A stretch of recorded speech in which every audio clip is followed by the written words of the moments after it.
Ora, muito boa tarde a todos vós. É um privilégio podermos estar mais uma vez aqui, reunidos em nome do Senhor, e podermos estudar mais uma vez a palavra do Senhor. Eu comecei já a fazer contas ao tempo que nós já estamos aqui juntos, e comecei a contar outubro, novembro, dezembro, janeiro, já lá vão 4 meses. E eu prevejo que talvez, não vou assegurar, mas talvez no final de fevereiro consigamos chegar ao final do livro de Daniel. Portanto, o que faz 5 meses. Eu uma vez fiz um seminário na igreja de Pedroso, até foi ali a convite do irmão Álvaro, e foi um seminário sobre Apocalipse e foi 5 meses. Mas Apocalipse tem 22 capítulos, Daniel só tem 12 e vai demorar o mesmo tempo, porque Daniel é riquíssimo. E vamos ver se no final de fevereiro chegamos ao fim. Muito bem, hoje nós vamos para a profecia de Daniel 9. Digo bem profecia porque Daniel 9 contém também uma profecia, mas antes quero recomendar um outro livro. Este livro aqui li-o há 20 anos atrás, 1844. Quem conhece este livro? A primeira edição deste livro tinha uma capa diferente, tinha um labirinto na capa. Não sei se recordam aqueles irmãos que leram este livro há mais tempo. É um livro pequeno, estão a ver, fininho, mas vou-vos dizer, este livro é poderosíssimo. Porque o autor dele ele é judeu, Clifford Goldstein, é um dos melhores teólogos, quanto a mim, que a nossa Igreja Mundial hoje tem. Ele conheceu a mensagem adventista em 1980, portanto façam as contas, foi há 40 anos. E ele conheceu a mensagem adventista numa altura em que havia um terremoto teológico dentro da nossa Igreja, criado pela crise do Dr. Desmond Ford.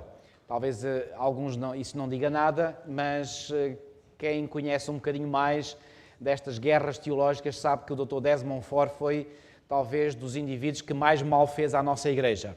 Portanto, isso foi no início dos anos 80. E este nosso irmão, ele é judeu, portanto, de pedigree, digamos. Ele entrou nessa altura na Igreja quando estava, portanto, tudo em ebulição. E ele percebeu que este era um assunto, a interpretação de Daniel era um assunto importante, e ele começou a ser confrontado com perguntas até de membros da igreja. Olha, o que é que tu achas disto? O que é que achas daquilo? E eram questões que estavam a ser levantadas precisamente por esse teólogo. E ele não encontrava as respostas, e mais, também as pessoas que ele contactava também não tinham resposta. E então um dia ele sentiu, duas uma, ou eu tenho a certeza acerca destas verdades, ou então não estou aqui a fazer nada dentro desta igreja. Então até os membros e os pastores desta igreja não mais acreditam naquilo que ensinam, então como é que é? Então ele disse que fez motivo de oração e pediu a Deus que Deus o ajudasse a encaminhar para a verdade, da mesma forma que ele tinha sentido que Deus o tinha encaminhado para a igreja adventista. Mas ele agora estava em dúvida, será que eu estou na igreja certa? Porque havia coisas que realmente estavam a ser postas em dúvida. Ele conta logo isto aqui no primeiro capítulo deste livro. E então ele pede então ao Senhor ajuda, e então ele põe-se a estudar a Bíblia por ele próprio. E vou-vos dizer, com a mente judaica dele. E porquê que eu estou a enfatizar a mente judaica? Porque eu acredito que os judeus em geral têm uma forma de pensar e têm uma força de raciocínio como nenhum outro povo sobre a terra tem. E então ele começou a estudar, e ele veio a descobrir por ele mesmo, através do estudo só da Bíblia. Ele diz, eu quero descobrir só pela Bíblia. Eu ponho de parte Ellen White, embora ele tenha aceite inicialmente, portanto, o dom profético de Ellen White, mas ele disse, eu quero estudar só pela Bíblia. E o que ele apresenta neste livro é um estudo que nos chega àquilo que nós hoje vamos concluir, a esta data de 1844, só pela Bíblia. Nem uma palavra de Ellen White aqui.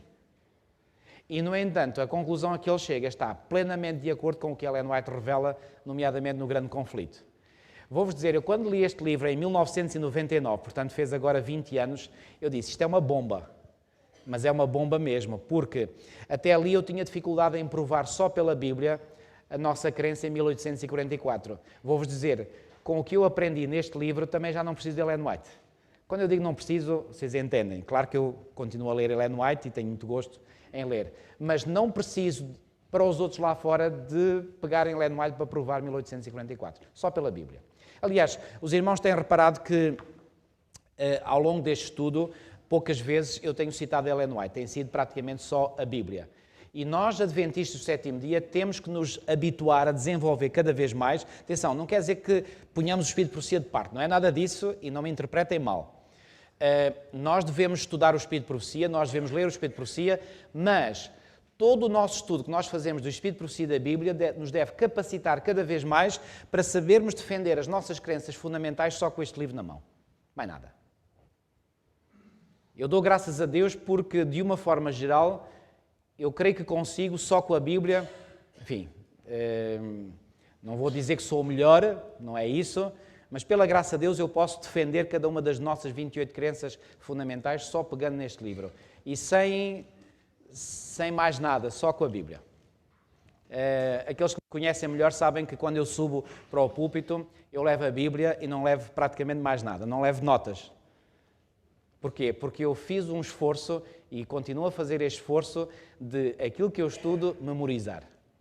E por isso, pela graça de Deus, eu tenho centenas de sermões aqui memorizados na minha mente. De modo que quando eu pego na minha Bíblia, isto flui. E vou-vos dizer, eu tomei uma decisão quando eu andava a estudar teologia, a decisão foi, eu não vou escrever as minhas pregações. Sabem porquê? Porque eu pressenti, tive esse receio que se fizesse isso, eu depois iria ficar com aqueles apontamentos escritos e depois a minha tentação seria forte de pegar outra vez naquilo e pregar a mesma coisa. E eu disse, mas é que assim depois eu não evoluo no conhecimento. Eu quero evoluir, eu quero estudar mais, eu quero sempre aprender mais e por isso, se eu estou a aprender mais, então eu não posso estar pegado aos rudimentos. E vou-vos dizer, foi uma das melhores decisões que eu tomei. Então, o meu único documento é a Bíblia. Claro, ela está toda artilhada por mim mesmo e, portanto, tenho aqui as minhas correspondências, mas é pela Bíblia e somente pela Bíblia que nós, adventistas do sétimo dia, deveremos provar diante de quem quer que seja as nossas crenças fundamentais. Ellen White, no livro O Grande Conflito, ela diz que chegará o tempo em que devemos, aliás, ela já no seu tempo dizia, devemos voltar ao grande princípio da Reforma Protestante, ao grande princípio do protestantismo, a Bíblia e a Bíblia apenas como nossa única norma de fé e prática. Okay? E não devemos temer isso, pelo contrário, basear-nos só na Bíblia dá-nos força, dá-nos poder. Okay? O Espírito de Profecia ajuda e muito, claro que sim, mas volto a dizer, para argumentarmos para os lá de fora, Bíblia. Okay? Agora, devemos é saber manejar bem a Bíblia. Okay? E quanto mais manejarmos bem a Bíblia, mais nós poderemos impressionar e convencer aqueles que ainda não acreditam em algumas das suas verdades. Está bom? Vamos então abrir as nossas Bíblias, Daniel capítulo 9. Daniel capítulo 9. Já agora, eu esqueci-me de dizer, este livro está à venda na nossa publicadora cá. Ele foi publicado no Brasil pela Casa Publicadora Brasileira, mas podem-no comprar, eu comprei este aqui, na publicadora Servir. Portanto, está à venda, fixem a capa, o título é muito simples, só 1844, o autor Clifford Goldstein, tá bom? Este autor, ele escreveu já uma série de livros, ele esteve cá em Portugal, aliás, até fui eu que dei a sugestão na altura ao Presidente da União, que era o pastor Mário Brito, que um dia convidassem este homem a cá vir. Ele foi convidado, ele esteve cá em 2004. Aqueles que se lembram de ter estado em Pombal, foi em 2004. Era um homem que até chamou a atenção de alguns, que eu estava lá em cima e só bebia água. O homem parece que ia arrebentar de beber tanta água. Lembram-se dele? Foi esse, Clifford Goldstein. Mas é um homem espetacular. Parece muito maluco, mas todos os inteligentes são malucos. Portanto, se vocês me considerarem maluco, portanto, é até uma honra que me fazem.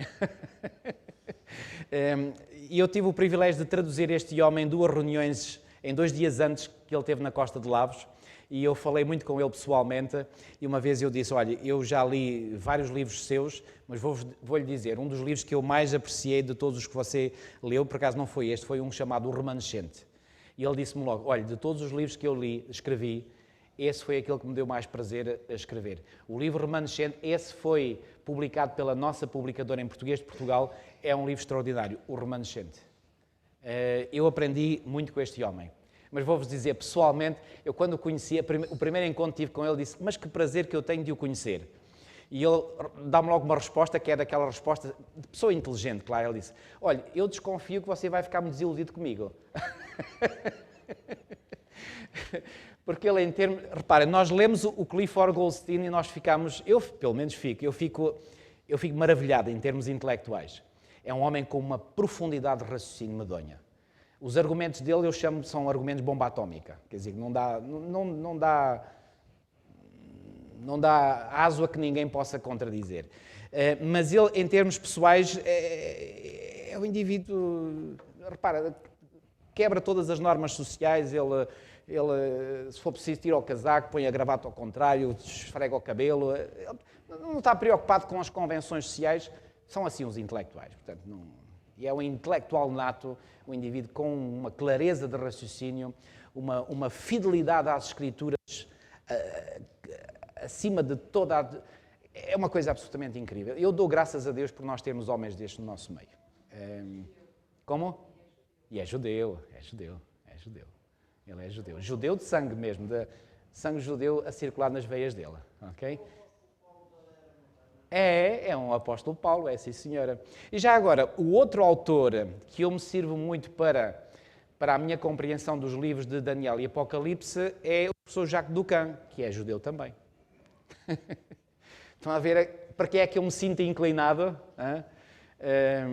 Portanto, é para pessoas que têm um raciocínio. Sabem, eu admiro estas pessoas porque elas associam duas coisas. Associam a fidelidade a Deus ao conhecimento profundo das Escrituras. E é uma combinação que me fascina. Porque quando eu vejo intelectuais, mas intelectuais que tendem a desviar-se da Bíblia, eu digo-vos, eu rejeito logo essa gente. Eu nem perco tempo mais a... Reparem, são pseudo-intelectuais esses. Para mim, essa gente não tem valor nenhum. Querem-se fazer intelectuais, mas não são. Agora, aqueles que são intelectuais, têm um poder de raciocínio forte, mas esse poder leva-os a permanecer fiéis à Bíblia, a esse eu inclino-me e tiro o chapéu. E Clifford Goldstein, posso dizer, é um desses autores. Jacques Ducan também, embora o Jacques Ducan tenha algumas interpretações, reparem, mas são em assuntos muito pontuais, com as quais eu não subscrevo inteiramente, mas são detalhes, não são assuntos de fundo, porque nos assuntos de fundo ele é muito bom também. E já agora, já que estou a falar de pessoas que eu gosto do nosso meio, que são grandes cabeças, um outro autor que eu gosto muito também é o pastor Stephen Bohr. Ele já esteve em Aveiro, quando foi a primeira convenção do Gama. Uau, esse é um intelectual nato também. Esse é alguém que eu posso dizer, eu nunca ouvi aquele homem dizer uma coisa errada. É absolutamente espetacular. Mas há mais. Mas estes para mim são, digamos, são referenciais humanos, porque também os pode haver. E já agora, por falar em língua portuguesa, sabem qual é para mim um autor de língua portuguesa que para mim foi e continua a ser um referencial? O pastor Ernesto Ferreira. Alguém aqui conheceu o pastor Ernesto Ferreira? Quase todos. O pastor Ernesto Ferreira para mim é uma referência. É que ali não... É um raciocínio puro, é um raciocínio perfeito, a fidelidade às Escrituras é inabalável. Aquele homem deixou também uma obra muito marcante. E é interessante que eu uma vez descobri num livro do pastor Ernesto Ferreira referências ao Clifford Goldstein. Eu disse, as pessoas inteligentes atraem-se umas às outras, não é? E, portanto, o Ernesto Ferreira sentiu-se atraído pelo Clifford Goldstein e, aliás, num dos livros do pastor Ernesto Ferreira, foi publicado em 1992, e ele faz referência já, portanto, a livros do Clifford Goldstein. Muito bem. Vamos, então, ao nosso estudo de hoje. Daniel, capítulo 9. Daniel, capítulo 9.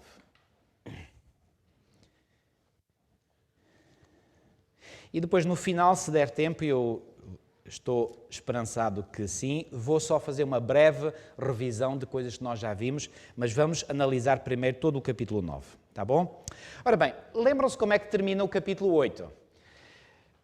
Pois bem, podemos dizer que no final do capítulo 8, Daniel está numa situação em que ele está aflito, está angustiado. E está angustiado porquê? Porque ele diz aqui, não sei se repararam, mesmo as últimas palavras do capítulo 8 diz assim: espantava-me com a visão e não havia quem a entendesse. Mas eu mostrei-vos que era impossível Daniel estar a referir-se a toda a visão. E porquê que era impossível? Porque o anjo lhe tinha explicado o que era o carneiro, o que era o bode, o que era o primeiro chifre do bode, o que eram os 4 chifres que sucediam ao primeiro chifre, depois explicou em detalhe o que era esse pequeno chifre, a ponta pequena. Só não explicou o quê? Lembram-se?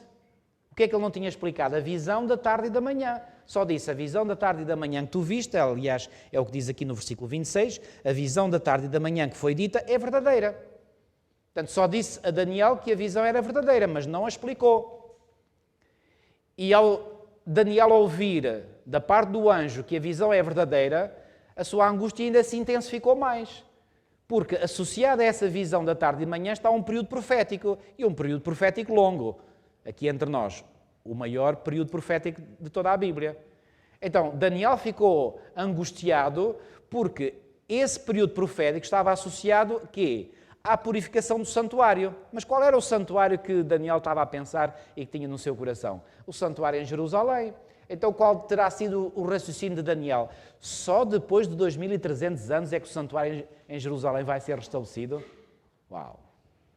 Daniel, ele ficou para morrer. Então, ele ficou angustiado, reparem, versículo 27, eu, Daniel, enfraqueci e estive enfermo alguns dias. Eu acredito que esta enfermidade até pode ter sido, seguramente, mais mental. Ele ficou perturbado, ele ficou angustiado, ele estava mal. Então me levantei e tratei dos negócios do rei. Porquê que ele faz isto? Provavelmente ele deve ter pensado, não, é melhor eu voltar, à minha rotina normal, porque se eu não volto à minha rotina normal, eu ainda vou ficar mais angustiado e mais deprimido. E então ele voltou à rotina normal, para não se esquecer, e depois finalmente ele diz, espantava-me com a visão. Qual visão? Lembram-se de eu vos ter dito no início, cabe agora recordar que a palavra visão que aparece neste capítulo 8 não é a mesma palavra no original. Ou seja, no original hebraico há 2 palavras para visão. Uma é a palavra razon, e essa palavra razon significa a visão no seu todo, ou seja, a razon compreende o quê? A razon compreende o carneiro, o bode na fase do primeiro chifre e dos 4 chifres, e depois também o outro chifre pequeno que se levanta. E finalmente a visão da tarde e da manhã. O conjunto total é a razon. Para se referir só à visão da tarde e da manhã, Daniel usa o termo maré. Então, quando ele diz aqui que espantava-me com a visão e não havia quem entendesse, o que é que vocês acham que ele está aqui a utilizar? O termo azon ou maré? Maré! Ou seja, o que é que ele está a dizer? Infelizmente, o tradutor traduziu tudo para visão. E na língua portuguesa, e noutras línguas também, não é só na língua portuguesa, nós ficamos confundidos porque isto baralha-nos. Mas, ao olharmos para o hebraico, nós nos apercebemos que aquilo que Daniel está a dizer é que ele não está preocupado com a visão total. Não faria sentido, porque a maior parte dessa visão global foi explicada. Repito, desculpem-me, eu às vezes ser insistente nas minhas repetições. O carneiro foi explicado e o anjo disse, o carneiro são os reis da Média e da Pérsia, o bode é o rei da Grécia. Tudo isso foi explicado em detalhe.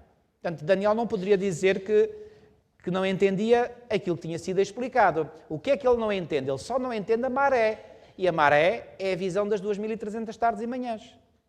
É só isso que ele não entendeu. Mas, volto a dizer, isso foi suficiente para ele ficar muito angustiado, porque associado a esse tempo profético estava associado à purificação do templo, do santuário. E mais uma vez ele está preocupado, só passado todo esse tempo é que o santuário vai ser purificado?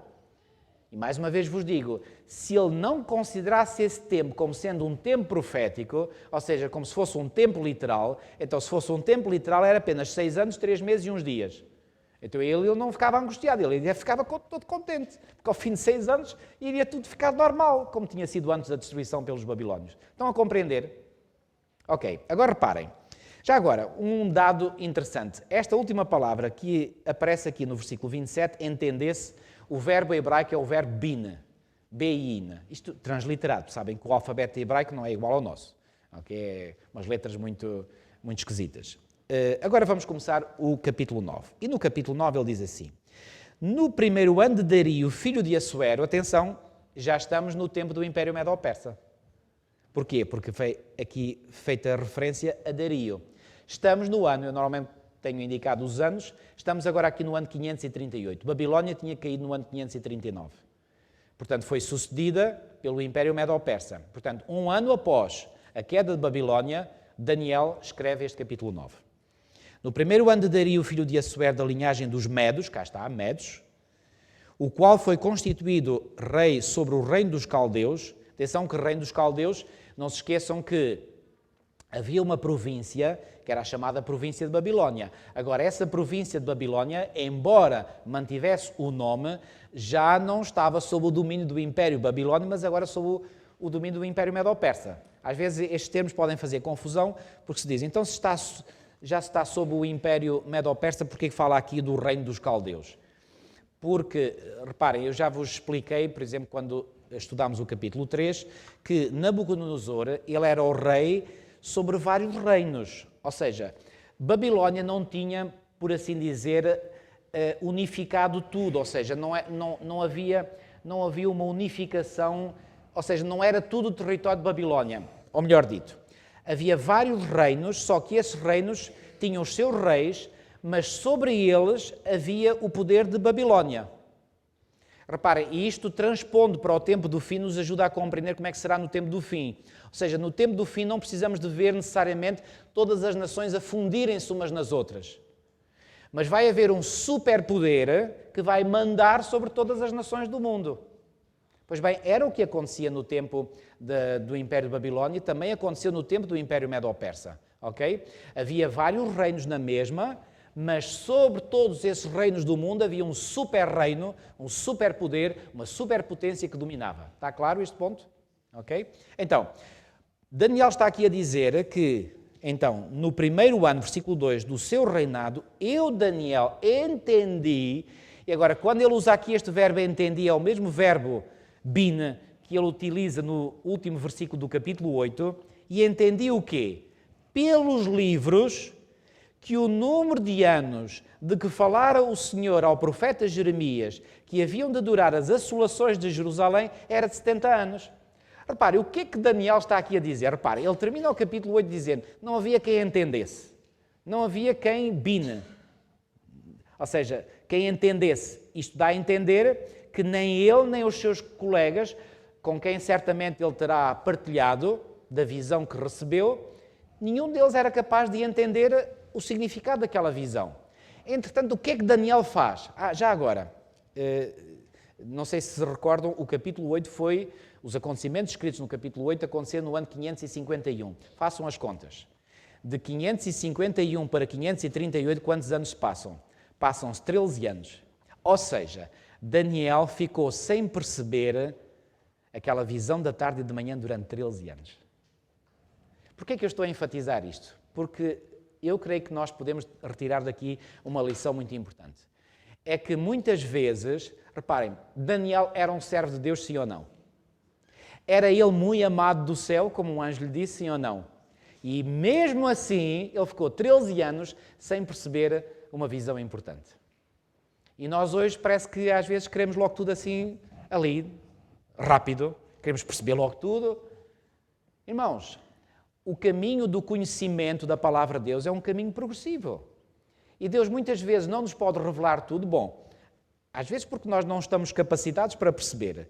E muitas vezes Deus tem as suas razões que nós devemos respeitar e aceitar para não nos revelar logo. Portanto, reparem, com Daniel ele esteve 13 anos para finalmente mandar o anjo Gabriel novamente vir ter com Daniel para lhe explicar a visão que ele não tinha entendido. Portanto, se não entenderem alguma coisa das Escrituras, não fiquem preocupados, não fiquem angustiados, não fiquem deprimidos. Não importa. Aceitem aquilo que já sabem, aceitem aquilo que já conhecem e fiquem contentes com aquilo que sabem. Claro, sempre abertos, coração aberto, a aprender mais. E estamos aqui precisamente para isso. Mas se houver alguma coisa que ainda não entendem, olha, ainda na sexta-feira tive uma reunião com alguns dos jovens na igreja de Canelas e lá me fizeram uma pergunta e eu disse, olha, vou ser honesto convosco, eu não sei dar a resposta. Há coisas nas Escrituras, detalhes, coisas que eu não sei. Eu não sei, portanto, se eu não sei, porque é que eu vou fazer aqui ou dar a entender que sei quando não sei?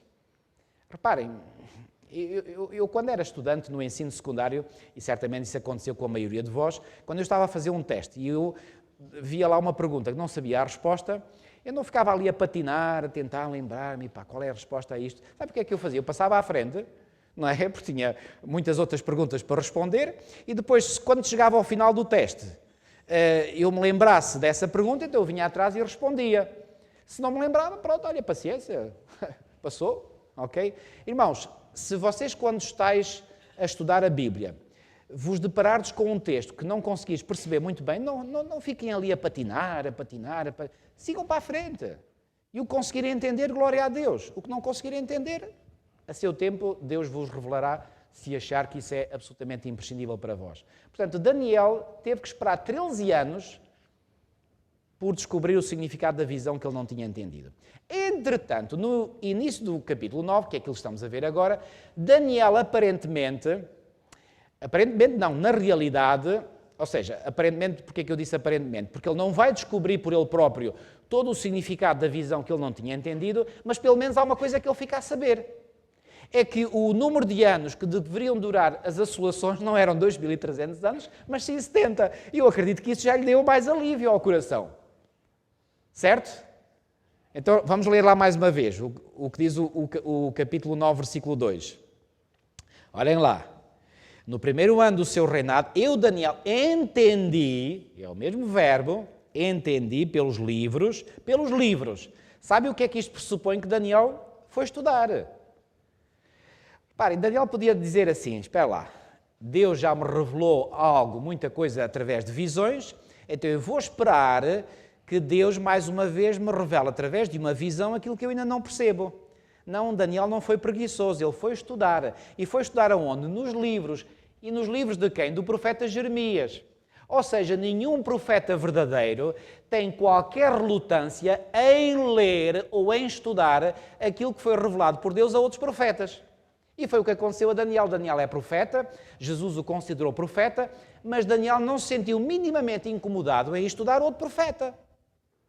Porquê? Porque o espírito dos profetas está sujeito, quem sabe o resto, aos profetas. Se verdadeiramente o Espírito de Deus está num profeta, então esse profeta submete-se àquilo que outro profeta revelou, ou seja, que Deus revelou através de outro profeta. E foi o que Daniel fez. Ele foi estudar. E sabem quais foram os versículos que ele foi estudar? Venham ver comigo Jeremias capítulo 25, primeiro. Jeremias 25. Jeremias capítulo 25.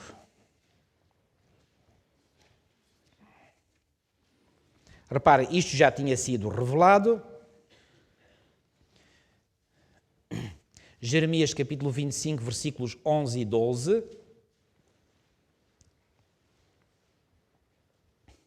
E diz assim: toda esta terra virá a ser um deserto e um espanto. Estas nações servirão ao rei da Babilónia quantos anos? O que é que lá diz? 70 anos. Acontecerá, porém, que, quando se cumprirem os 70 anos, castigarei a iniquidade do rei da Babilónia e a desta nação, diz o Senhor, como também a da terra dos caldeus, farei deles ruínas perpétuas. É isso que vocês acabaram de ler? Já agora, só um pormenor. Já pensaram que estes dois textos que vós acabaste de ler agora foram lidos pelo profeta Daniel? Daniel leu estes textos que nós acabámos de ler. Então, por isso é que ele pôde dizer lá no capítulo 9, eu entendi pelos livros que o número de anos que deveriam durar as assolações era de 70 anos. Foi aqui. E também no capítulo 29 de Jeremias e no versículo 10, 29, 10, também lá diz isto. Assim diz o Senhor, logo que se cumprirem para a Babilónia 70 anos, atentarei para vós outros quem? Para vós outros judeus descendentes de Judá, da tribo de Judá. Logo se cumprirem para a Babilónia 70 anos, atentarei para vós outros e cumprirei para convosco a minha boa palavra, tornando a trazer-vos para este lugar. Então, quando Daniel diz que leu nos livros, vamos lá voltar a Daniel 2. No primeiro ano do seu reinado, ou seja, do reinado de Dario, eu, Daniel, entendi pelos livros que o número de anos de que falara o Senhor ao profeta Jeremias, que haviam de durar as assolações de Jerusalém, era de 70 anos. Ele leu os textos que nós acabámos de ler e chegou à conclusão que era 70 anos. Volto a dizer, isto é importante, vocês fiquem com esta ideia. Daniel, seguramente, ao ler isto, o profeta Daniel disse assim, uau, já estou mais aliviado.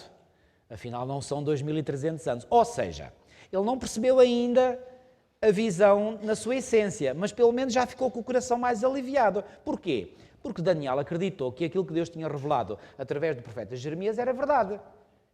E, portanto, se Deus revelou que é 70 anos, então é 70 anos, nem mais um nem menos um, é 70 anos, acabou. Reparem, nós devemos tomar a palavra de Deus à letra. Deus diz que é 70 anos, é 70 anos, acabou. Agora, versículo 3. Outra coisa. É quando ele começou a fazer contas, ele disse assim, espera lá, 70 anos, o tempo está a acabar. E estava mesmo. Reparem, Babilónia já tinha caído.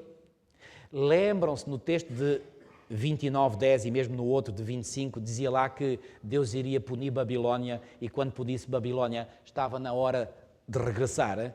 Então Daniel já estava a ver diante dos seus olhos que Babilónia tinha caído e agora, associado a isso, mais a profecia que Deus tinha dado ao profeta Jeremias, o que é que Daniel está a perceber claramente? Daniel está a perceber claramente que o tempo que o Senhor tinha dado a conhecer ao profeta Jeremias estava a chegar ao fim.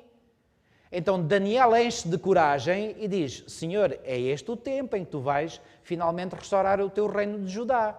Então isso vai certamente motivar Daniel a fazer o quê? A fazer o que ele descreve agora a partir do versículo 3. Voltei o rosto ao Senhor Deus para o buscar com oração e súplicas, com jejum, pano de saco e cinza. Imaginem, isto até me constrange o coração. Um homem santo como era Daniel e vai buscar o Senhor com pano de saco e cinza. Vocês sabem que nas páginas do Antigo Testamento nós encontramos frequentemente esta indicação de que o povo, quando se queria humilhar diante de Deus, vestia-se com pano de saco. Porquê pano de saco? Porquê a cinza? Bom, a cinza, reparem, quando os mortos quando vão ser enterrados acabam por se reduzir ao pó. A cinza era um sinal de morte para o eu, para a sua... Então, uma forma visível de demonstrar uma humilhação interior era vestirem-se desta forma. Agora eu pergunto, um homem santo de Deus precisava de se vestir desta maneira? Que pecados é que ele tinha a confessar? Não tinha dele, necessariamente, mas tinha para confessar do povo. E sabem, quando alguém se coloca como intercessor em favor de alguém, é como se essa pessoa assumisse a culpa do outro. Não foi isso que Jesus fez? Quando Jesus tomou o nosso lugar, que pecados é que ele carregou sobre ele no madeiro, conforme diz Pedro? Foi os pecados dele? Não. Foram os pecados de quem? Os nossos pecados. Todos aqueles que são servos genuínos de Deus assumem o lugar do povo, intercedem em favor do povo e ao intercederem perante Deus em favor do povo, é como se calçassem, se metessem na pele do povo. E foi o que Daniel fez. E por isso ele agora tem que fazer confissão, mas confissão com pano de saco e cinza, sobretudo porque pelos pecados dele, a Bíblia não nos fala de nenhum pecado que Daniel tenha cometido. Bom, será que ele era pecador? Claro que sim. Tinha uma natureza pecaminosa como nós temos? Claro que sim. Terá ele cometido algum erro? É provável que sim, porque a Bíblia diz que não há justo nenhum sequer. Repare, estou a fazer uma dedução apenas. Não é que a Bíblia fale de pecados específicos de Daniel, mas deduzindo a partir do texto de que não há justo nenhum sequer, todos pecaram e destituídos estão da glória de Deus, então Daniel está no rol também, quer dizer, ele não ficou de parte. Mas, digamos, as suas falhas, se as teve, que teve certamente, foram falhas mínimas. Portanto, não houve nenhum pecado que fosse tão grande ao ponto de ser necessitado de estar escrito nas Escrituras.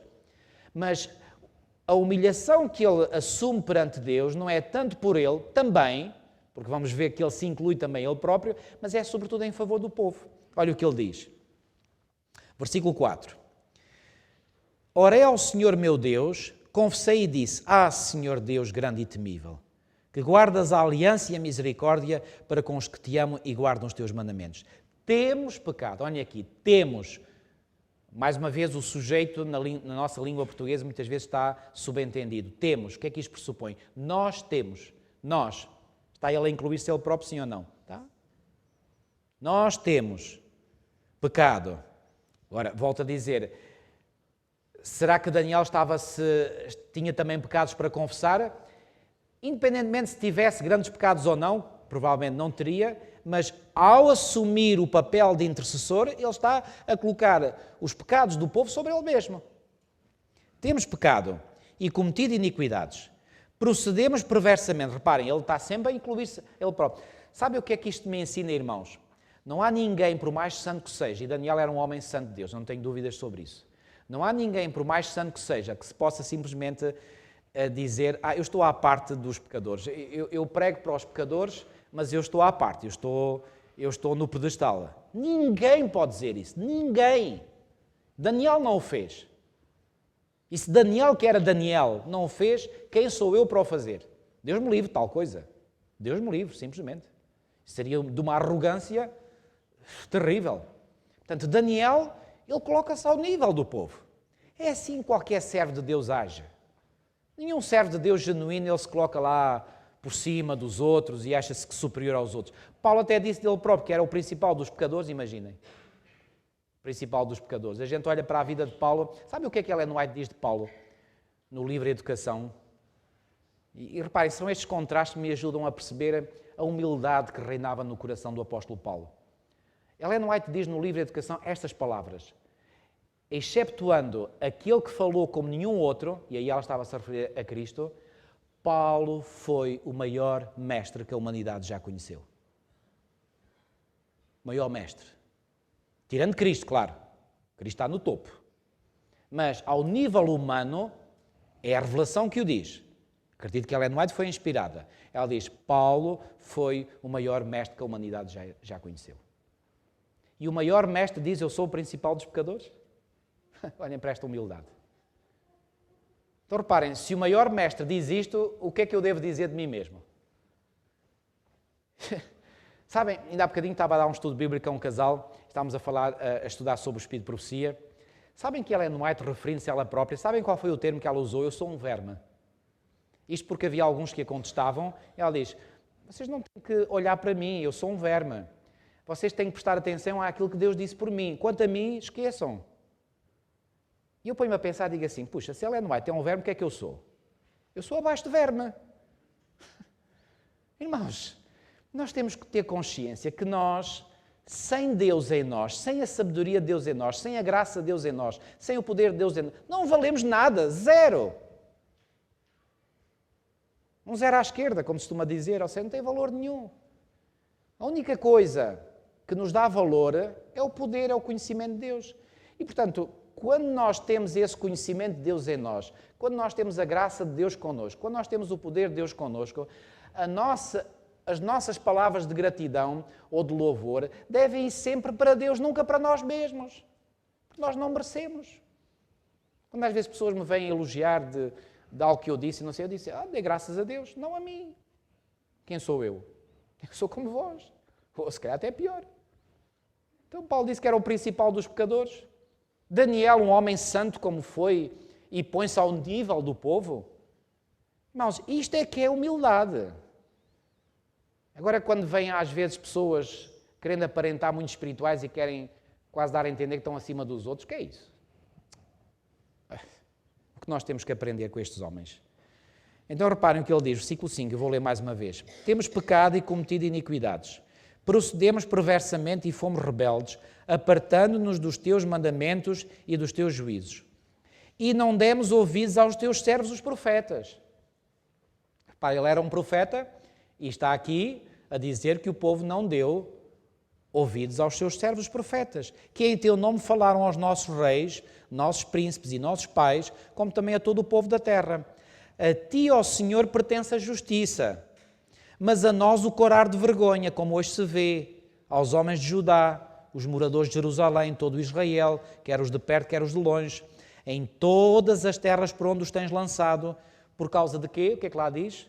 Por causa das suas transgressões que cometeram contra ti. Porquê que o povo de Judá sofreu o que sofreu? Foi levado para o exílio. Irmãos, repare, eu às vezes fico boquiaberto quando ouço alguns entre nós, já ouvi, atenção, não estou a inventar, já ouvi. Não podemos bem dizer que Israel sofreu o pecado dos seus pecados. Não podemos. É uma coisa que me incomoda. Reparem, parece que nós nos estamos a querer desculpar a nós e quase a querer culpabilizar a Deus. Daniel faz exatamente o contrário. Daniel desculpabiliza totalmente a Deus, porque Deus não tem culpa absolutamente nenhuma. Reparem o que ele diz aqui, é claro, olhem aqui. A ti, ó Senhor, pertence a justiça. Tu és justo, Senhor. Tu não fizeste nada de errado. Se alguém aqui procedeu mal, fomos nós. Tu, Senhor, zero. Irmãos, esta deve ser uma base da qual todos nós devemos partir. Deus está acima de toda a crítica. Deus está acima de toda a acusação. E às vezes ouço pessoas a queixarem-se de Deus e a dizerem mal de Deus e porque que Deus isto e porque que Deus aquilo. Isso incomoda-me. Deus é absolutamente justo. Não há nada que nós possamos acusar a Deus de nada. Deus é supremamente justo. E reparem, quando nós temos esta concepção de ver Deus como Ele é, de facto, um Deus justo, então aí vamos ser obrigados a reconhecer que todo o mal, todo o problema está em nós. Não é da parte de Deus. Sabem, quando alguém pensa que o mal está em Deus, sabe o que é que isso significa?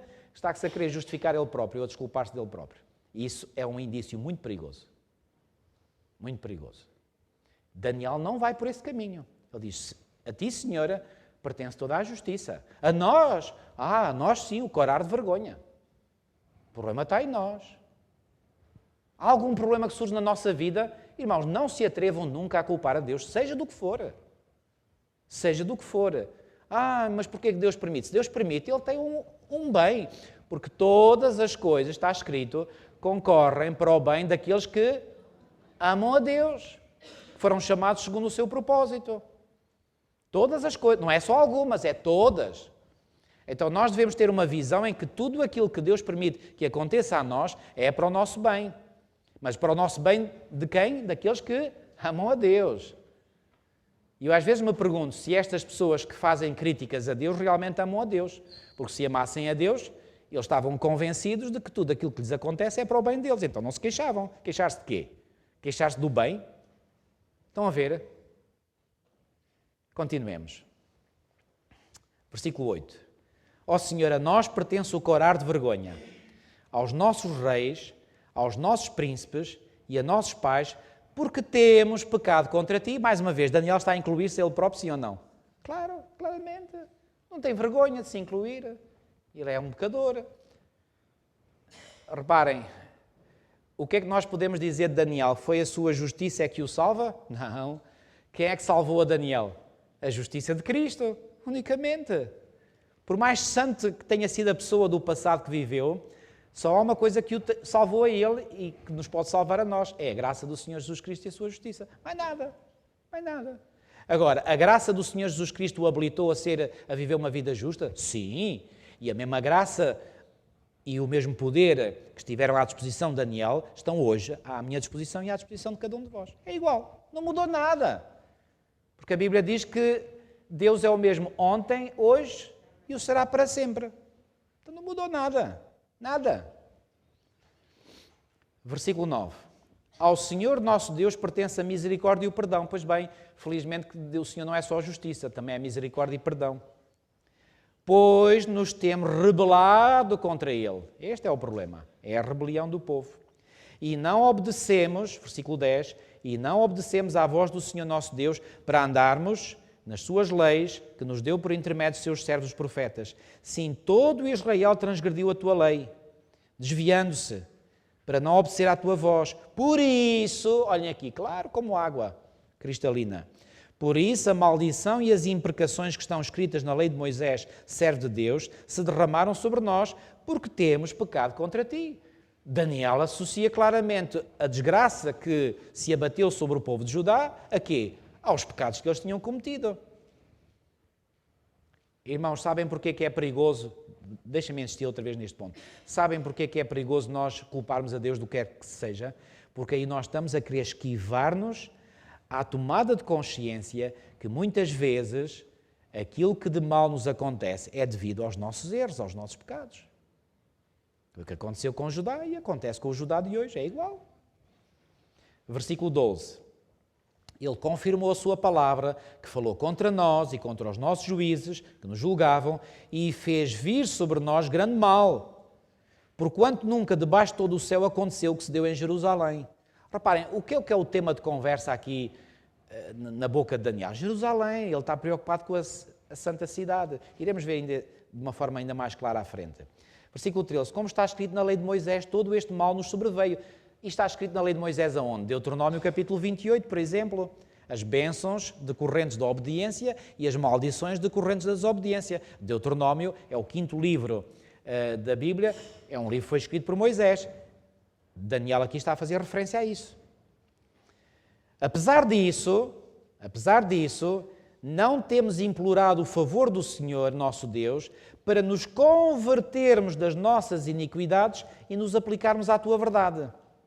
Por isso, mais uma vez, olhem aqui a relação de causa e efeito que Daniel faz vir à superfície. Por isso o Senhor cuidou em trazer sobre nós o mal e o fez vir sobre nós, pois justo é o Senhor nosso Deus em todas as suas obras que faz, pois não obedecemos à sua voz. Vocês veem aqui alguma palavrinha de Daniel a culpabilizar Deus? Nada, zero. Deus é justo, é soberano. Onde é que está o problema? Está todo do nosso lado. Do lado de Deus é só justiça total, plena, perfeita. Irmãos, esta é a forma correta de nós entrarmos em relação com Deus. Deus é santo, é puro, é perfeito, não tem nada de ser incriminado. Nada, zero. Quando eu vou a Deus, eu devo ir humilhado, porque se há alguma coisa de errado, essa parte errada está toda da minha parte. Deus é santo, puro e perfeito. Não pode ser condenado de absolutamente nada. E quem o fizer está aí por um caminho perigosíssimo. Perigosíssimo. Foi por esse caminho que Lúcifer foi. E veja o resultado. Versículo 15. Na verdade, ó Senhor nosso Deus, que tiraste o teu povo da terra do Egito com mão poderosa, e a ti mesmo adquiriste renome, como hoje se vê, temos pecado e procedido perversamente. Mais uma vez, reparem, esta é uma das orações mais lindas que nós encontramos em toda a... Pelo menos para mim é. A oração de Daniel aqui relatada no capítulo 9 do seu livro Daniel. É uma das orações mais bonitas. E nesta oração nós aprendemos qual deve ser a forma correta de nós nos apresentarmos diante de Deus. É reconhecendo a justiça perfeita e total de Deus e reconhecendo a nossa pecaminosidade. Não há outra forma de nos aproximarmos de Deus. Não há. Agora reparem, versículo 16. Ó Senhor, segundo todas as tuas justiças, aparte-se a tua ira e o teu furor da tua cidade Jerusalém. Mais uma vez, ele a falar... Reparem, Jerusalém estava no coração de Daniel, não há dúvida. E reparem, não é que Jerusalém estivesse no coração de Daniel porque ele gostasse só da cidade em si. Não, é porque em Jerusalém estava lá o santuário, e o santuário era a morada de Deus na terra. Esse era o ponto principal. E o sítio onde Deus morava foi destruído por pagãos, ainda por cima. E, portanto, isso pesou sempre no coração de Daniel. E agora Daniel está a virar-se para o Senhor para ver se é possível, pela misericórdia do Senhor, que o seu local de culto em Jerusalém possa ser restabelecido. É esta a preocupação que vai no coração de Daniel. Então, reparem como ele fala aqui. Vou ler mais uma vez desde o início, o versículo 16. Ó Senhor, segundo todas as tuas justiças, aparte-se a tua ira e o teu furor da tua cidade de Jerusalém, do teu santo monte. Que santo monte era este? É o chamado, por vezes, noutras partes da Escritura, o Monte Sião. O Monte Sião era o local em Jerusalém onde estava o templo. Era chamado o Monte Sião. Era numa colinazinha. Ok? Porquanto, por causa dos nossos pecados e por causa das iniquidades de nossos pais, se tornaram Jerusalém e o teu povo opróbrio para todos os que estão em redor de nós. Quantas vezes é que Daniel aqui reconhece que o problema está no povo, está em nós e não em Deus? Várias vezes. Várias vezes. Então como é que pode ser dito, como eu disse, que alguns se atrevem a dizer que o povo de Israel sofreu e foi por outras razões que não pelos seus pecados? Isso é uma blasfémia, dizer isso. Versículo 17. Agora, pois, ó Deus nosso, ouve a oração do teu servo e as suas súplicas, e sobre o teu santuário assolado faz resplandecer o teu rosto por amor do Senhor. Inclina, ó Deus meu, os ouvidos e ouve. Abre os olhos e olha para a nossa desolação e para a cidade que é chamada pelo teu nome. Cá está, esta era a preocupação principal. Já repararam que aqui o modelo da oração de Daniel é muito parecido com o modelo de Salomão? Exatamente. Lembram-se que Salomão, quando faz a oração de consagração do templo em Jerusalém, ele diz: Senhor, se um dia o teu povo, por ter pecado contra ti, for levado para nações estrangeiras, e lá nas nações estrangeiras se converterem a ti, e se orarem a ti contritos, olhando para este lugar, ouve e atende e perdoa-lhes o seu pecado. Daniel está a fazer isso. Porquê? Porque Daniel confia naquilo que servos de Deus disseram no passado e sabe que Deus é misericordioso. Irmãos, deixem-me dizer-vos uma coisa. A nossa única esperança é a misericórdia do Senhor. Não fosse a misericórdia do Senhor e já teríamos sido todos fulminados. Olha, eu teria sido, seguramente, já há muitos anos. É apenas e só a misericórdia do Senhor que nos permite estar aqui. Então, quando nós confiamos, mas confiamos de coração mesmo, na misericórdia do Senhor, nós sentimos no nosso coração, deixem-me dizer isto claramente, ousadia e intrepidez para ir junto do Senhor e clamar pela sua misericórdia. E todos aqueles que já o fizeram, genuinamente, humildemente, sabem que o Senhor responde sempre, sempre, sempre a uma oração dessas. E essas orações não demoram 13 anos a ser respondidas. É imediato. É imediato. Quanto tempo demorou o Senhor a perdoar o pecado de Davi quando Davi o confessou? Vocês lembram-se quanto tempo demorou? Um dia, uma semana, um mês, uma hora? Querem recordar? Eu vou-vos ajudar. Mantenham as vossas Bíblias aí abertas. Em Daniel 9. Venham comigo a 2 de Samuel, capítulo 12. Vocês conhecem a história, não vou ler a história. Vou só recordar qual foi a atitude que Davi teve perante um servo de Deus, nomeadamente perante Natã. 2 de Samuel, capítulo 12, no versículo 13, lemos o seguinte. Então disse Davi a Natã: pequei contra o Senhor. Meus irmãos, desculpem, mas eu vou aqui ler a pontuação. Pequei contra o Senhor, ponto final. Sabe o que é que isto significa, este ponto final? É que Davi disse, pequei contra o Senhor, ponto final. Ou seja, Davi não disse, pequei contra o Senhor, vírgula, mas... E agora apresentava aqui uma desculpa esfarrapada. Não foi isso que Davi fez. Sabem que o seu antecessor, Saul, fez isso. Pequei contra o Senhor, mas agora faz qualquer coisa. Não, Davi não. Pequei contra o Senhor, ponto final. Sabe o que é que isso significa? Davi não esteve preocupado em arranjar uma desculpa para o seu pecado. Ele até podia, entre aspas, ter boas desculpas. Entre aspas. Não tinha. Ninguém tem. Ele podia dizer, ó Senhor, quem é que mandou aquela mulher ir tomar banho toda nua ali para o sítio onde foi? Um homem não é de ferro. Eu fui lá, via, olha, não consegui resistir. Foi isso que ele fez? Foi isso que ele disse? Não. Porquê? Porque Davi, neste momento, caiu completamente nele, reconheceu totalmente o seu pecado. E sabem uma coisa, amigos? Não existe perdão para os nossos pecados se não for precedido por uma confissão sincera e genuína. Não vale a pena estarmos com rodeios, a tentar arranjar desculpas. Não. Se nós erramos e demos a mão à palmatória. Acabou. Tão simples. Simples não, é complicado. Porque muitas vezes o nosso coração... Sabe o que é que os nossos primeiros pais fizeram, não sabem? Quando o Senhor os confrontou, quando Adão foi confrontado, eu acho tão interessante esta forma pedagógica do Senhor nos abordar. O Senhor chegou junto a Adão e disse assim, ó Adão, tu por acaso comeste da árvore que eu te disse para não comeres? Tu por acaso comeste? Também ele tinha comido. Será que o Senhor precisava de perguntar a Adão para... Será que o Senhor fez esta pergunta para ficar mais bem informado? Será que ele não sabia?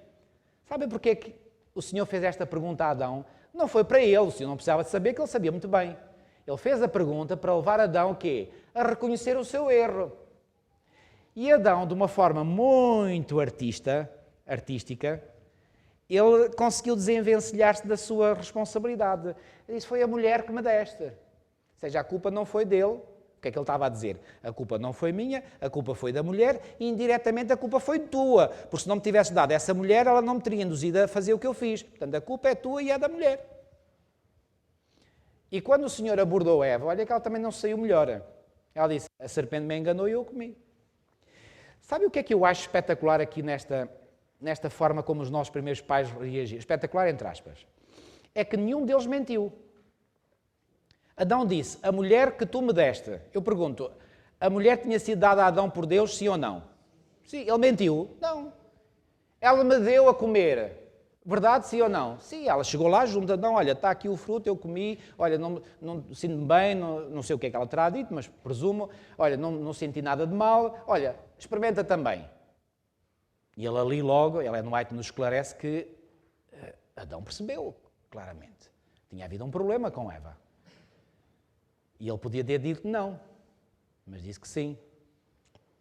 A quem é que Adão deu preferência? À ordem que Deus lhe tinha dado ou à sugestão da mulher? Por isso é que quando o Senhor lança a maldição sobre ele, diz assim, porque deste ouvidos à voz da tua mulher. Ou seja, o que é que o Senhor estava a dizer? Tu preferiste aquilo que a tua mulher te disse àquilo que eu te disse. Sabem, irmãos, isto é uma lição para todos nós. Muitas vezes nós na vida somos... Aqui, independentemente de ser homem, ser mulher, repare, isso agora não está em causa. O que está em causa muitas vezes é que nós, por vezes, na nossa vida, quando estamos em encruzilhadas morais, a viver dilemas morais, nós muitas vezes damos preferência a conselhos ou sugestões de pessoas em vez de ir diretamente à fonte de toda a sabedoria. Porquê? E sabem porquê? Porque muitas vezes nós até sabemos aquilo que Deus quer, só que não nos agrada o conselho de Deus. Então procuramos ir junto dos amigos para ver se eles nos dizem coisas que nos agradam a nós. E depois, quando ouvimos esses conselhos que nos agradam, a gente prefere fazer os conselhos das pessoas do que o conselho de Deus. E depois dá borrada. Dá sempre. Dá sempre borrada. Sai sempre mal. E deu mal com Adão. Então, amigos, reparem, voltando ao caso de Davi. Davi diz assim, pequei contra o Senhor. Disse Natã a Davi. E este Natã falou em nome de quem? Em nome do Senhor. Também o Senhor te perdoou o teu pecado, não morrerás. Quanto tempo, irmãos, por favor, respondam a esta pergunta para vós mesmos. Quanto tempo demorou a vir a certeza do perdão para Davi depois de ele ter feito uma confissão sincera? Foi instantâneo, foi imediato. Irmãos, eu não sei se isto toca ao vosso coração, mas deveria tocar. A mim toca-me. Sabe o que é que isto me ensina a mim, Paulo Manuel Nobre Cordeiro? Ensina-me que quando eu vou junto ao Senhor e faço uma confissão sincera, sem rodeios, nesse mesmo instante, eu posso ter a certeza pela fé que o Senhor me perdoou o meu pecado. E esta certeza que eu tenho, eu gostaria que cada um de vós a tivesse igualmente. Se há a resposta que o Senhor tem, se há a oração que o Senhor tem prazer em responder no instante mesmo, é uma oração destas, quando nós confessamos os nossos pecados. Agora temos que os confessar genuinamente, não é andar ali a dar voltas ao assunto, a ver se levamos... Não. É reconhecer, é dar a mão à palmatória completamente. É nos rendermos totalmente. Senhor, eu errei, eu pequei. Senhor, eu pequei. E quando nós fazemos uma confissão sincera e genuína, aí e só aí o Senhor perdoa no instante e perdoa completamente. E por isso é que, esse texto já vos mostrei, o Senhor pôde dizer de Davi que Davi fez somente a minha vontade. Uau! Já vos falei disso. É um texto brutal mesmo. Vamos voltar a Daniel 9. Então reparem.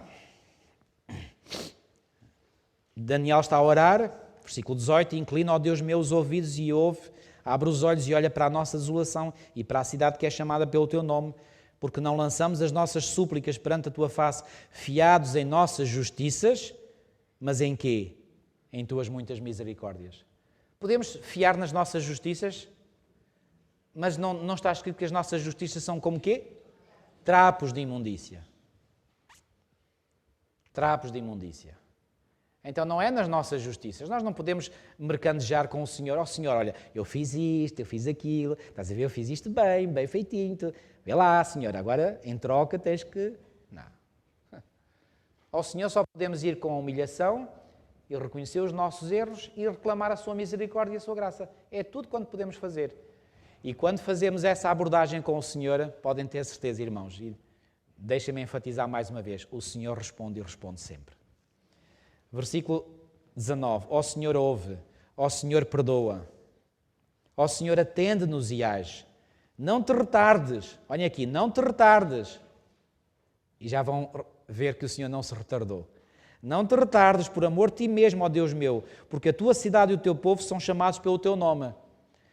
E sabem quanto tempo demorou Daniel a ter a resposta a esta oração que estava a fazer? Olhem o que diz agora o versículo 20. Falava eu ainda e orava, e confessava o meu pecado e o pecado do meu povo de Israel, e lançava a minha súplica perante a face do Senhor meu Deus, pelo monte santo do meu Deus, que é o monte onde estava o tabernáculo. Falava ainda na oração, ou seja, ele não tinha terminado a oração, mas já o Senhor estava a dar a resposta. Quando o homem Gabriel, este homem era um anjo, mas na forma humana, por isso é chamado homem. Quando o homem Gabriel, que eu tinha observado na minha visão ao princípio, veio rapidamente voando e me tocou à hora do sacrifício da tarde. Daniel tinha pedido, não te retardes, Senhora. E ele acaba de dizer isto, e está o anjo a tocar-lhe. Uau! Estão a ver o que eu disse há bocadinho? Que o Senhor, se Ele tem prazer em responder instantaneamente a uma oração, e repare, o que é que Daniel tinha acabado de dizer na sua oração? Olhem só, vou ler mais uma vez o versículo 19. Ó Senhor ouve, ó Senhor perdoa. Ó Senhor, atende-nos e age. Ou seja, o que é que ele estava a fazer? E no versículo 18 ele diz, lançamos as nossas súplicas perante a tua face fiados, não nas nossas justiças, mas em tuas muitas misericórdias. Ou seja, Daniel estava a fazer uma confissão pelos pecados do seu povo. Ele diz, Senhor, atende. E o Senhor disse, sim, Senhora Daniel, eu vou-te provar que eu atendo a uma oração dessas num instante. E Daniel tinha acabado de proferir essas palavras e ele sente o anjo a tocar-lhe. Uau! Isto é arrepia. Irmãos, é assim que Deus age. Versículo 22. Ele queria instruir-me. Falou comigo e disse, Daniel, agora saí para fazer-te entender o sentido. E sabem aqui o verbo entender é o mesmo com que termina o capítulo 8 e é o mesmo verbo que aparece em Daniel no capítulo 9 e no versículo 2. Então o que é que o anjo agora vem fazer? O que é que vocês acham? O anjo agora, reparem, não se esqueçam de uma coisa, porque isto parece não haver aqui correlação entre o pedido que Daniel faz na sua oração e a resposta que o anjo vai dar, mas a correlação é perfeita e total. Reparem, vamos rever o que vimos até agora. Reparem, Daniel acaba o capítulo 8 e ele não entende o significado da visão da tarde e da manhã, ou seja, das 2300 tardes e manhãs. Ele, entretanto, passa-se tempo, são 13 anos, mas durante esses 13 anos ele entendeu alguma coisa. E entendeu alguma coisa através de quê? Através dos escritos de outro profeta, nomeadamente do profeta Jeremias. E ele entendeu que as assolações que haveriam de durar sobre a cidade de Jerusalém eram apenas 70 anos. Repito, isso já vai aliviar o seu coração, porque afinal de contas não eram os 2300 anos que ele tinha ouvido na visão da tarde e da manhã. São só 70. Entretanto, Daniel cai nele, começa a fazer conta, espera lá, 70 anos, está quase a chegar ao fim. Então, isso motiva-o para fazer o quê? Para ir junto ao Senhor com oração, com súplicas, com jejuns e suplicar a misericórdia do Senhor. E suplicar a misericórdia do Senhor para quem? Para o seu povo, para a sua santa cidade, para o templo que lá estava edificado. E agora, em resposta à sua oração, assim que Daniel acaba de fazer uma confissão dos pecados do seu povo, ou seja, Daniel está na posição de intercessor, assim que Daniel acaba de fazer essa confissão, o anjo vem imediatamente e diz, Daniel, agora sim, eu venho fazer-te compreender o sentido da visão. Qual visão? A maré. Aquela que ele não tinha entendido no capítulo 8. E é interessante que o termo que lá está no original é exatamente esse mesmo. Olhem aqui, eu vou ler como se estivesse no original. Agora saí, versículo 23, ainda não lemos. No princípio das tuas súplicas saiu a ordem, eu vim para tu declarar, porque és muito amado, Considera, pois, a coisa e entende a maré. Ele não diz a zona, a maré. Porquê? Porque a maré era a única coisa que Daniel não tinha entendido, o resto ele tinha entendido. Vocês estão a perceber isto, sim ou não? Já agora, um detalhe aqui que eu não posso deixar passar por alto. No versículo 23, no início, o anjo diz assim, o anjo Gabriel diz assim a Daniel, no princípio das tuas súplicas. Quais súplicas? Das súplicas aqui registadas no capítulo 9, ou seja, desta oração aqui registada. Então o anjo está a dizer, no princípio das tuas súplicas, ou seja, Daniel, escuta bem, quando tu começaste a fazer a oração, saiu a ordem. Que ordem? Olha, vamos ver. No princípio das tuas súplicas saiu a ordem e eu vim. Então reparem, saiu a ordem e eu vim. O que é que isto imediatamente, associando uma coisa à outra, nos faz compreender? Que a ordem de que o anjo está aqui a falar era a ordem de Deus para o anjo ir junto de Daniel. Fazer o quê? Explicar-lhe. E reparem, quando é que saiu a ordem? A ordem saiu quando Daniel começou a fazer, porque Deus conhecia o que ia no coração de Daniel e sabia o que é que Daniel estava a pedir. Então Deus, ouvindo a oração, diz assim, ok, eu preciso de enviar um mensageiro ao meu servo, Daniel, que está já preocupado com este assunto há tanto tempo, mas agora ele se humilhou diante de mim, agindo como intercessor em favor do meu povo. Gabriel, por favor, vais imediatamente ter com Daniel para lhe explicar o resto da visão. E vou-vos dizer uma coisa, eu gosto reparem, isto fascina-me. Reparem, eu posso imaginar Gabriel ali na presença de Deus. Sabem, Gabriel ocupou o lugar deixado vago por Lúcifer. Então, Gabriel é um querubim protetor, ou seja, está na presença direta de Deus. A oração de Daniel chega ao trono da graça. E Deus diz assim ao Gabriel, Gabriel, vais imediatamente ter com Daniel para lhe explicar o resto da visão. Eu posso imaginar a alegria com que Gabriel sai da presença de Deus e ele vai num voo super, hipersónico em direção a Daniel. E Daniel ainda não tinha acabado de orar e já o anjo está junto dele. Quanto tempo um anjo demora a vir do trono do céu até esta terra? Acho que a palavra hipersónica é muito leve para explicar a velocidade com que os anjos se dirigem do trono de Deus até esta terra. Imaginem esta velocidade. É o que lá está. No início da tua súplica saiu a ordem e eu vim. Deus diz, Gabriel, vai a este para lhe explicar. E ele veio. E Daniel ainda está a orar, não tinha acabado a oração e já o anjo está ao lado dele. Olhem aqui a eficiência da forma como Deus age connosco. E sabem, os anjos, está escrito em Hebreus 1,14. Vamos ler esse texto. Hebreus 1,14. Hebreus 1,14.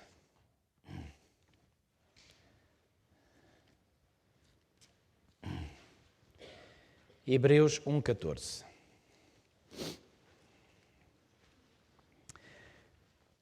Para vocês perceberem que este texto está a falar de anjos, permitam-me ler o versículo anterior, o versículo 13.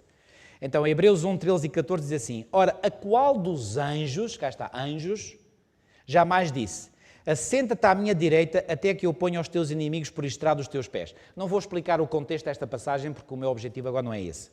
Agora reparem, falando dos anjos, reparem o que é dito dos anjos no versículo 14. Não são todos eles, o quê? O que é que lá diz? Espíritos ministradores enviados para quê? Para a favor de quem? A favor dos que hão de herdar a salvação. Irmãos, eu posso imaginar o prazer que os anjos têm em servir-nos. Se nós pudéssemos ter às vezes um vislumbre da alegria, do prazer, do gozo que os anjos têm de aceitar as ordens de Deus e vir imediatamente uma velocidade hipersónica para nos ajudar. Isto porquê? Quando um servo de Deus se põe humildemente diante de Deus, pede a sua ajuda, o Senhor é capaz de enviar, não importa quantos anjos, e numa velocidade hipersónica, para ajudar aquele filho de Deus que está em necessidade. Irmãos, isto fascina-me. Isto fascina-me completamente. Porque nós não estamos a lidar com um Deus que faz as coisas pela metade, ou assim lentamente, e, vamos lá ver se... Parece a nossa burocracia portuguesa, que aquilo funciona tudo assim. Não, as coisas funcionam com eficácia e rapidez fenomenais. Isto fascina-me. Este é o nosso Deus a quem nós servimos. Que envia os seus anjos, são espíritos ministradores, em serviço daqueles que hão de herdar a salvação. Irmãos, parem para pensar às vezes um pouco nas vossas vidas atribuladas, angustiadas. Parem para pensar que está todo o céu interessado na vossa salvação. Deus envia os seus anjos em vosso serviço para dar tudo o que vós necessitais para vós não errares o caminho rumo à pátria celestial. Todo o céu está interessado na nossa salvação. Sabem uma coisa? Se há pessoas que às vezes não parecem ou não estão mesmo interessadas em salvação, somos nós. Todo o céu tem interesse na nossa salvação. Então devemos culpar a Deus de quê? Volto à questão que há bocadinho levantei. Deus tem motivos para ser criticado de algo? Quando Deus coloca todos os anjos que Ele tem ao seu serviço, ao dispor para virem trabalhar em nosso favor? Isto é absolutamente fabuloso. Voltando ao nosso texto. Então reparem, ele diz, considera pois a coisa e entende a visão. Agora vais entender a maré, Daniel. Então agora escuta. 70 semanas, versículo 24, estão determinadas sobre o teu povo. Reparem, de quem é que o anjo começa por falar? Do teu povo. Povo de quem? O povo de Daniel. Quem era o povo de Daniel? Era o povo judeu. Ok? Então reparem, porque a preocupação de Daniel estava em primeiro lugar, e compreende-se isto naturalmente, com o seu povo, o povo de Israel, então agora o anjo vai dar uma resposta para o povo de Israel. Então 70 semanas estão determinadas sobre o teu povo e sobre a tua santa cidade. Olhem, reparem como o anjo se refere à cidade de Jerusalém, a tua santa cidade. O anjo sabia que a cidade de Jerusalém estava no coração de Daniel. E reparem, já se tinham passado quase 70 anos desde a sua destruição. Não importa, mas Jerusalém continuava no coração de Daniel. Volto a dizer, não era pela cidade em si, era porque Jerusalém era a cidade onde habitava o Deus do universo entre os homens. Lembram-se daquele texto em que no deserto ainda Deus disse, e me fará um santuário, este 25:8, para que eu possa habitar entre vós. Esta era a razão porque Daniel amava a cidade de Jerusalém. Volto a dizer, não era pela cidade em si, pelos seus lindos edifícios, pelas suas ruas, era porque Jerusalém era a cidade onde Deus habitava entre o seu povo. Então o anjo diz, 70 semanas estão determinadas sobre o teu povo e sobre a tua santa cidade para fazer cessar a transgressão, para dar fim aos pecados, para expiar a iniquidade, para trazer a justiça eterna. Vou-vos dizer, cada uma destas expressões dava aqui pano para mangas, se eu fosse agora descodificar tudo isso. Mas vamos passar. Para selar a visão e a profecia e para ungir o santo dos santos. Sabe e entende. Agora o anjo vai ser ainda mais específico. Sabe e entende. Desde a saída da ordem para restaurar e para edificar Jerusalém até ao ungido, ao príncipe. Já agora, quem é este ungido, este príncipe? É Jesus Cristo, exatamente. Então, desde a saída da ordem para restaurar, reparem, não é desde a restauração, é desde a saída de uma ordem para que Jerusalém fosse restaurada, ok? Está claro? Desde a saída da ordem para restaurar e para edificar Jerusalém até ao ungido, ao príncipe, 7 semanas e 62 semanas. Já agora aqui este "e" funciona como conjunção copulativa, ou seja, é como se fosse um sinal mais. É 7 semanas mais 62 semanas. 7 semanas e 62 semanas. As praças e as circunvalações se reedificarão, mas em tempos quê? Em tempos angustiosos. Pergunto, a reedificação da cidade de Jerusalém fez-se em tempos angustiosos, ou como diz aqui, ou atribulados, sim ou não? Sim. Ainda recentemente estudámos os livros de Esdras e Neemias e percebemos isso claramente, sim ou não? Então, reparem, versículo 26. Depois das 62 semanas, o que é que isto quer dizer? Depois das 7 semanas, das 7 semanas e 62 semanas, ou seja, depois de passarem as 7 semanas e 62 semanas, ou seja, somado as 69 semanas, depois das 62 semanas, será morto o ungido e já não estará. Então, aqui claramente se refere à morte do Messias, do ungido. E o povo de um príncipe que há de vir destruirá a cidade e o santuário. Reparem, ainda Daniel estava a querer saber sobre a restauração do santuário que tinha sido destruído e já o anjo lhe vem falar que o santuário iria ser destruído outra vez. Aqui há... E reparem, e como é que a cidade e o santuário iriam ser destruídos? através de o povo de um príncipe que há de vir. Que povo foi este que destruiu o santuário e a cidade de Jerusalém uma segunda vez? Os romanos. E os romanos eram um povo que ainda estava para vir. No tempo de Daniel, claro. Versículo 27. Ele referindo-se ao ungido, fará firme aliança com muitos por uma semana. Na metade da semana fará cessar o sacrifício e a oferta de manjares. Que sacrifício era este? Era o sacrifício diário que se fazia no templo em Jerusalém. Sobre a asa das abominações virá o assolador, até que a destruição que está determinada se derrame sobre ele. Agora, para terminar, já são 7h20, depois iremos aos detalhes proféticos, se calhar só na próxima semana. Pelo menos fizemos a análise de todo o capítulo 9. Reparem, eu quero aqui chamar a vossa atenção para um facto muito importante. Quando diz aqui no versículo 24, 70 semanas estão determinadas. Como é que diz na vossa versão? Se calhar aparece outro termo. Início do versículo 24. 70 semanas estão também determinadas? Ok. Como? Decretadas. Interessante. Ok. O termo original no hebraico é um termo que não aparece em mais nenhum sítio da Bíblia. É o termo shatak. E shatak quer dizer cortadas. Por exemplo, imaginem, por exemplo, um rolo de tecido, ok? E eu quero cortar desse rolo, que pode ter, por exemplo, 20 metros de tecido, eu quero cortar 2 metros para fazer coisa qualquer. Não sou eu que faço, que eu não tenho jeito nenhum para isso. Então, o que é que se faz? Corta-se uma parte de um todo. Reparem, não se pode cortar a parte maior de uma parte menor. Tem que se cortar uma parte menor de uma parte maior. Isto faz sentido? Tem lógica, sim ou não?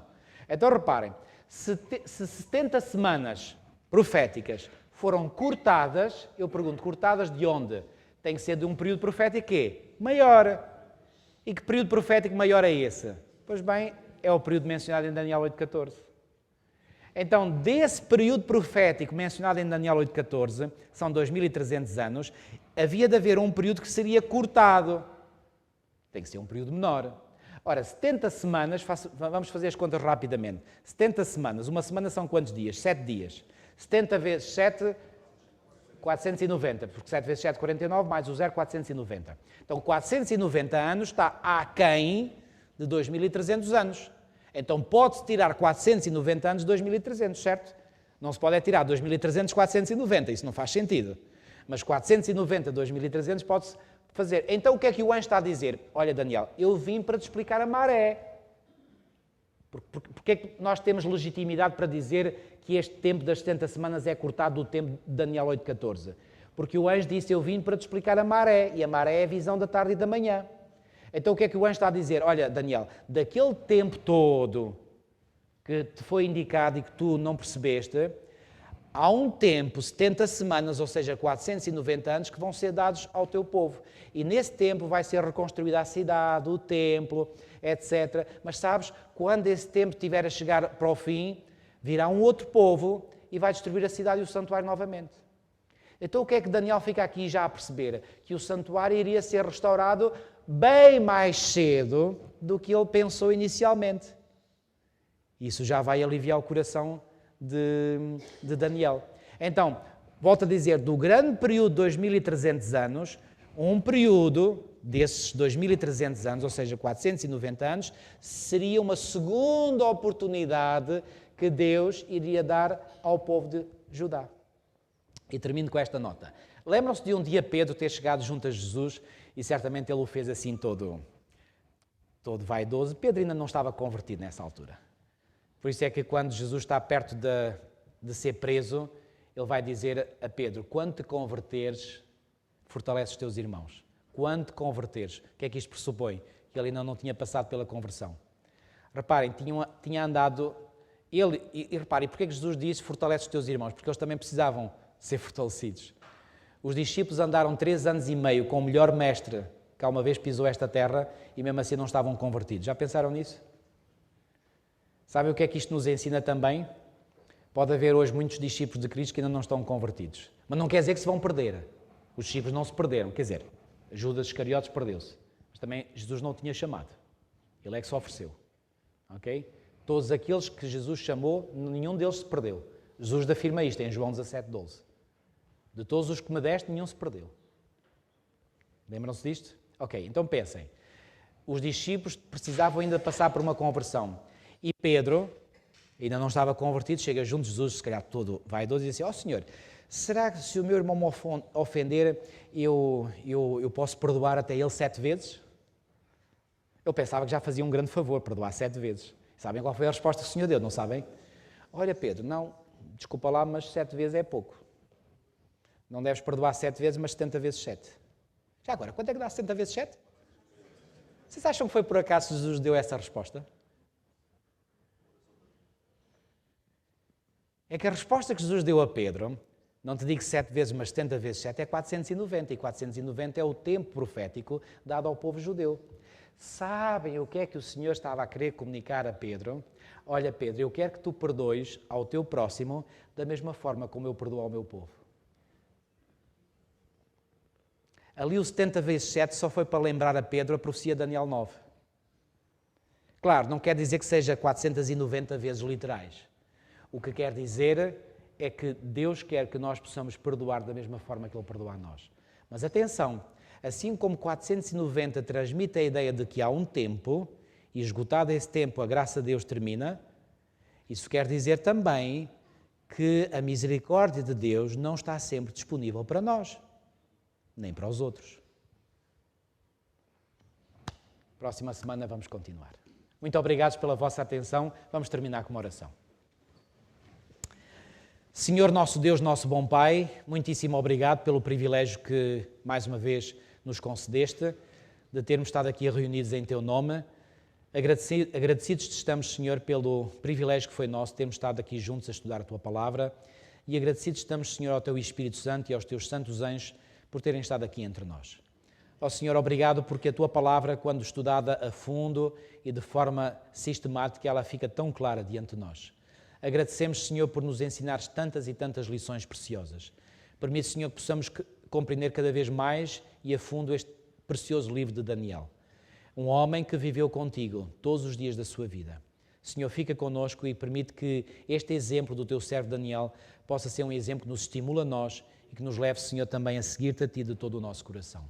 Senhor, fica connosco, espere-nos agora com a tua paz, a tua bênção e o teu amor nos nossos corações. Te pedimos tudo e te agradecemos no seu santo nome.